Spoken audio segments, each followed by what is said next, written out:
My name is David Politzer, and it seems like Seth and Ann know a lot of you folks, and I don't, so I'm not going to tell you much history about myself. I'm going to mostly show you new work. The studio opportunity came at a really good time for me because I've collected a bunch of work, and the first thing I did when I moved into the studio was just throw it all up on the wall and be able to look at it. So those kind of blank walls of a studio it's a really good opportune moment to have those.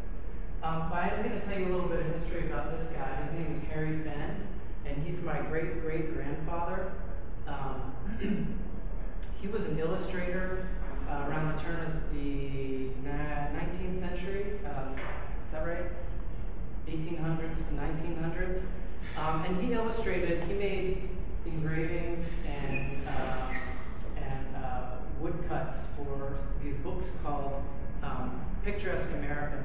And these are like these leather-bound tomes that are like this thick.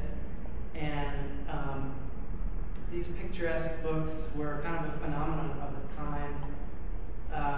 And what would happen was illustrators like Fenn would go to the western United States and make illustrations at Yellowstone, or what would become Yellowstone National Park, the Pacific Northwest.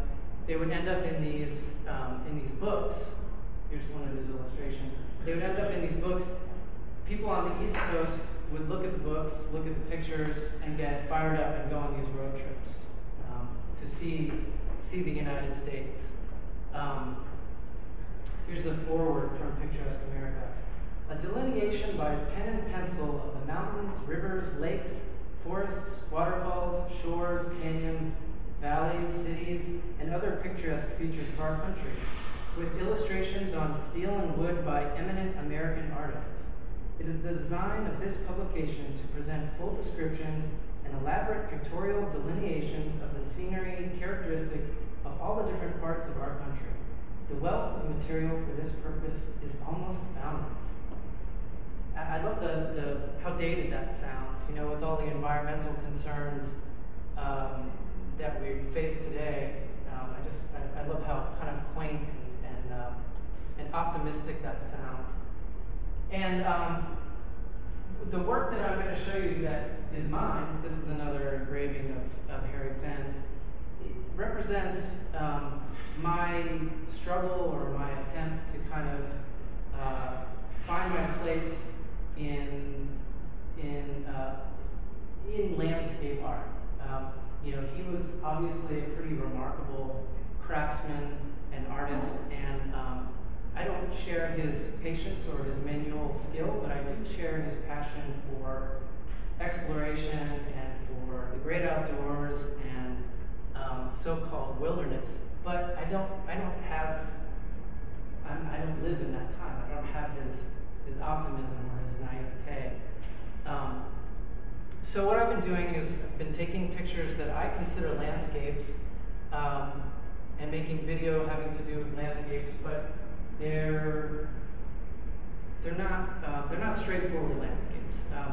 A lot of the pictures I'm taking, I photograph in hotel rooms, and I like hotel rooms because they are a place where you can have access to these beautiful landscape areas, but still kind of go home at the end of the day and have a coffee and relax and watch Comedy Central, pass out.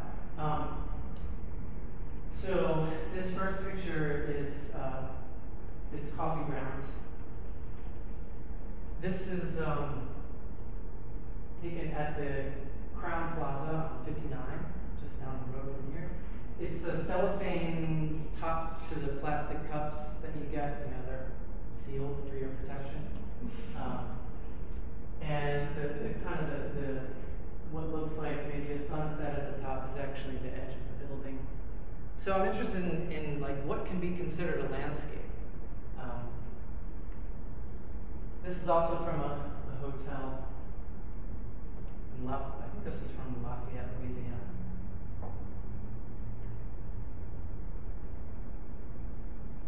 Another place where I've taken a lot of these pictures is in public lands or national parks. This is in Big Bend National Park. Big Bend, not Big Bend. At the lodge there. This is at Black Canyon of the Gunnison in Colorado. And one reason why I'm taking pictures in these public lands is because I feel it's like it's kind of a hotbed of this tension between preserving land and being able to have a somewhat authentic experience with wilderness. Some people love the national parks because they preserve land that is supposedly like what it used to be. But some people don't like national parks. If you ever read Travels with Charlie by John Steinbeck, he thinks that the national parks are like the worst thing that could have happened to open space. And if you go to Yellowstone or Grand Canyon, it's hard not to agree with them because of all the people that are there. But on the other hand, what else? What's the alternative? What else do we have? I also feel like this picture and this picture, they document what could be considered like the current version, the contemporary version of the picturesque. This is at a visitor center at one of the state parks in Arkansas, and I feel like the illustrations on the murals on the wall or the photographs, they often fulfill the same function as the picturesque in the books, where for some the picture is enough. That's enough to satisfy their wanderlust, but for some it's just like, it kind of just whets their appetite. And I should say also these pictures, I didn't really realize it while I was taking the pictures, but I'm often putting things in the foreground, things that complicate the figure-ground relationship, things that kind of throw you off balance. You don't really know what's going on spatially in the photograph. And I feel that that's kind of a metaphorical complication of the picturesque. So this is at another visitor center in Arkansas. So zoos are another place where I find this tension between preservation and say entertainment, containing nature for entertainment purposes. And I like this picture. I just feel like this picture is really sad. I don't know if that's what it elicits in the viewer, but the penguin just seems so sad to me, being behind that crappy window there. So I'm also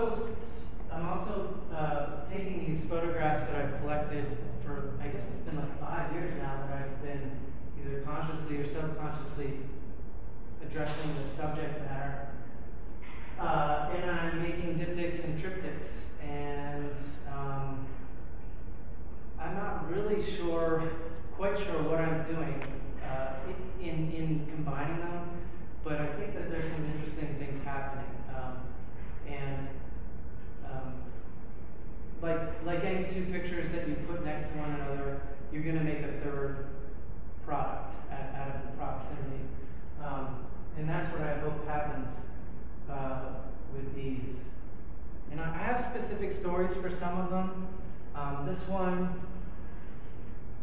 may be a little bit hard to read, but these are these like plywood cutout animals with sample pelts on them from dead animals that little kids can pet and see what a squirrel feels like, I guess. And then you have the fox that looks a little bit like it could be the mom of the caretaker of those little guys. And then you have this this treasure map on the right. I wrote down one of the little excerpts from the clues because I knew you wouldn't be able to read it. One of them says, walk 10 steps north to Prairie Dog Potato Patch. Now is your chance to fill your pirate ship with French fries.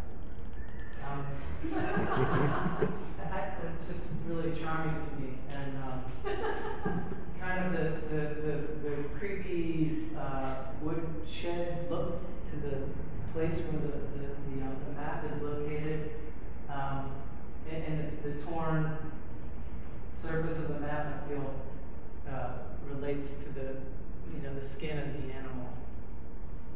It seems like if you were to skin an animal, this shack might be a good place to do it. And then there's also kind of visual humor, I hope is humor. So you have it on the left, the image is kind of split in half, calling question between photo and beauty, like is this the same thing? Do they need to be separated? And then on the right, you have this hotel room which is decorated, I think, kind of lazily with the same picture on the left and right. And then again, more images where there's kind of confusing figure-ground relationship. This one is an RV. I don't know if any of you have been on a road trip recently, but there are these rental RVs that you can get. Often Europeans rent them, and they have these awful scenes, picturesque scenes on the side of the RVs of people enjoying the great United States. So this is at the Great Sand Dunes in Colorado also. And then on the left is a wall. This one,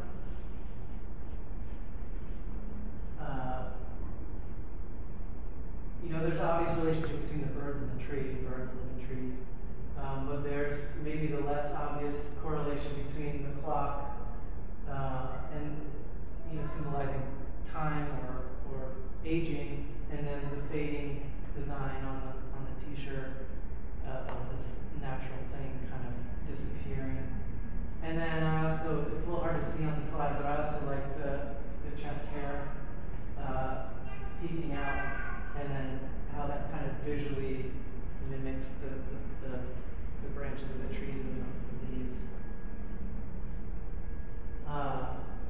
And then there's triptychs too. And again, I'm in my studio just kind of like playing the shell game a little bit, shuffling them around, seeing what feels good next to one another, or if the tone is the same, their visual relationships. And then the thing that, kind of the obvious thing that ties this together is the fur or pelt, the surface of a mammal.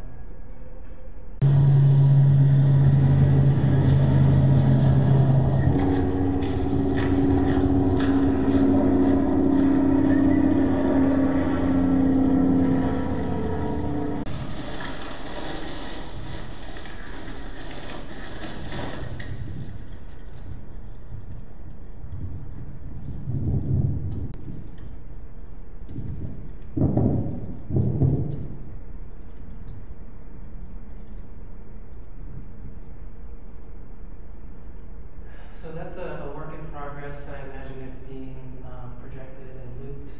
I like it kind of big like that. But I'm going to add a lot more varied terrain and scenery. And I think of it as two kinds of restlessness. The first being the restlessness of a photographer, like always trying to get the shot, the best shot, the best frame up the scene the best. And then also it's kind of the more literal restlessness of where do you put your home, where do you hang your hat. The other kind of restlessness would be having to do with this idea of like the authentic wilderness experience, and is that possible anymore?